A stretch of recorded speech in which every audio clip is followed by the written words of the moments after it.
Hello everyone, it's Stefan. We're in Rosa-Luxemburg-Straße 2 in Mitte, right next to Alexanderplatz, and we're going to meet the founders of Clark. So, let's do that. Hi Christoph, nice to meet you. Hi, nice to meet you. Welcome to our office. Thank you. It's a beautiful office. Yes, Huge it is. space. It's very nice, isn't it? We have lots of space. It's not all you. No. It's us, but also some other companies from FinLeap and Ventures. Okay. Yeah. Clark, what do you guys do? It's a very mysterious name. So we're an online insurance broker. Okay. So we sell online insurances. Yeah. So everyone who needs a new insurance can buy insurances on our website. And for people that have insurances already, we look at their contracts and we make sure that they save money on them. Yeah? Okay. Because usually contracts get outdated after 3, 4, 5 years. Okay. They're just old. Yeah. And the insurance companies have developed new products, and we find those new products. Okay. And we make sure you keep exactly the coverage you have, but you save money. And on average, it's 40% or so that people save. Wow. That is a huge amount. Yes. And people just, I guess, forget to renew or to look into insurances. Yeah, exactly. They're rolling over. Yeah. So what happens is usually the contract is closed for 1 year. Yeah. And then after the year, people just forget to cancel them and to look for new policies, basically. And of course, there's no big reminder telling them that they can do this. Hey, we want less money. Exactly. And we're giving exactly this reminder. Plus, we're proposing directly products that would be cheaper and that would work better. Oh, cool.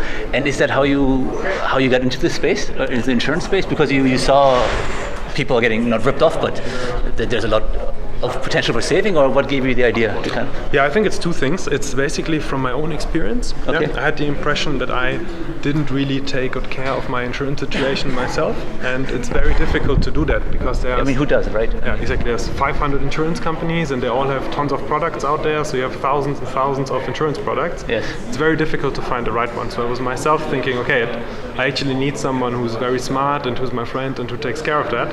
Okay. And this I didn't find, so we said, okay, let's do Clark, so that everyone has someone like this. And it's three of you, right? Exactly. It's Marco, Stefan, and me. And Marco is doing the operations, and he's also the insurance expert. Stefan is doing the technology. What's the next big milestone as a company? I mean, we still have to sharpen the product quite a bit, and we have the first customers in. We get very good feedback, but also some ideas for improvement. Okay. So we want to invest a lot in the technology and making the product better. All right. And that's the first big thing. And the second big thing is also to make the operations leaner and to be just faster in all the processes. If I understood correctly, you started this quite quickly, this business, from idea to actually having it. What are you most proud of in that short that you have achieved in the last 6 to 7 months? I would say it's actually that speed of execution. Okay. That very short go-to-market time. We started in mid-April to think about the project, and in mid-June the first version of the website was live. That's impressive. How was that possible? Because it's not an easy thing. It's insurance. It's quite complex. You have to understand all the different. That's true. But we have decided very quick on a very lean prototype to start with. Okay. To sort of test what our hypotheses are and to test basically if the market accepts our solution. Okay. And then you start building around it. So I think we started off extremely lean. Okay. And that made it possible to go very quick. We just realized we're in the quiet room and we're breaking the rules. But hey, any big mistakes already where you said, we really messed that one up, or?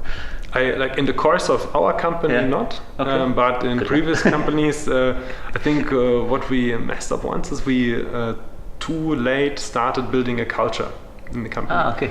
And that's very difficult to do later. So basically from day one, you should think about what kind of company do I want to be, what kind of employer do I want to be, what do I want to offer to my people, what's our vision, what's driving us. Okay. And if you set that right from day one, it makes everything easier afterwards, but it's almost impossible to change. Exactly, you cannot say after a year, by the way, this is our vision, this is where the company wants to be. You need to be very clear on that from the beginning. If you had the chance to talk to one of the big German politicians about startups and businesses here in Germany, anything you would ask them, or anything they could do to help you out, or to? Yeah, actually I have I would say a weird recommendation for that, but maybe it's helpful. I think I would... We're going to Paris, by the way. Oh yeah, we go to Paris. I would make technology a subject in education, in school education, because it's becoming so increasingly important and it's such a bottleneck. And it's something very important to learn about. And we have the impression people, when they come out of school, And even when they come out of the university, if they haven't studied something very specific in the direction of technology, they have no idea about it. Okay. So that could be something. Of course, it's a bigger change, but it makes sense. It's a long way there, but it makes sense because people will not be technology will not become less important in the future. So it makes sense to start thinking about it now. What can be done? Cool. I think that's already it. But I know you guys are very busy. But thank you very much for your time. Thank you so much. Thank you so much for stopping by. Anytime. I learned something new. Clark.de.